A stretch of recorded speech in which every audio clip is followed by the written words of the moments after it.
प्रत्यय। सानस प्रत्यय में जे का लोप हो गया और से का लोप हो गया, इसका शेष क्या बचेगा? आन शेष बचेगा। सानस प्रत्यय का चे और से वर्ण का लोप हो जाता है, सानस प्रत्यय का आन शेष रहता है।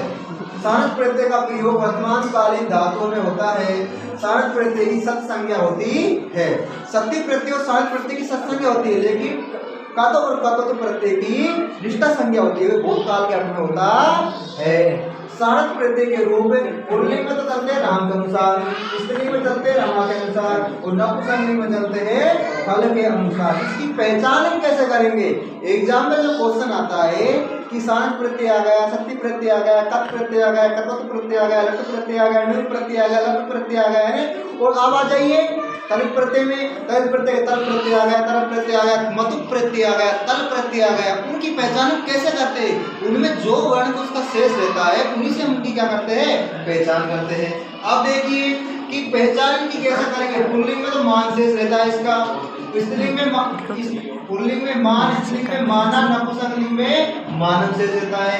कहीं आन, कहीं आना, कहीं आनम शेष रहता है। जैसे एक मैंने धातु की सेव धातु, सेव धातु में मैंने एक सनत प्रत्यय लगाया कि सनत प्रत्यय का तो आन शेष रहता है, लेकिन पहचान में देखे तो मान मिलेगा पुल्लिंग में। अब इसमें सेव मैंने सनत प्रत्यय लगाया, क्या बना? सेवमान, सेवमाना, सेवमानम। एक धातु पच धातु, पच में मैंने सनत प्रत्यय लगाया, क्या बनेगा? पचमान, पचमाना, पचमानम। भास धातु है बस, भास धातु होती है बस धातु, इसमें सनत प्रत्यय लगाया, भासमान, भासमाना, भासमानम। लब धातु है, लब में मैंने सनत प्रत्यय लगाया, लबमान, लबमाना, लबमानम। दा धातु है देने के अर्थ में, ददाने, ददानहा, ददानम। आप कहोगे सर इसमें मान तो आया नहीं, मैंने लिखा था कहीं आन, कहीं आना, कहीं आना। पुल्लिंग में आन, नपुंसकलिंग में, स्त्रीलिंग में आना, नपुंसकलिंग में आनम से रहता है। कंप धातु है, कंपन करने के अर्थ में, कंपमान, कंपमाना, कंपमानम। तो ये तो हमको ये पता लगा कि सनत प्रत्यय में कहीं मान, कहीं माना, कहीं मानम।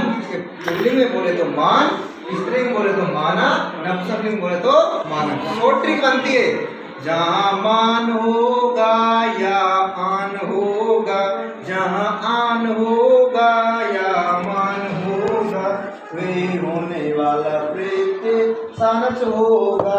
सेवमान, भासमान, लभ्यमान, कंपमान। ऐसे पहचान कर लेंगे इनसे हम कि आन, आना, आनम, मान, माना, मानम। तो ये इससे तो इसकी पहचान हो जाएगी सानस प्रत्यय की। लेकिन मैंने सत्री प्रत्यय की पहचान बताई थी।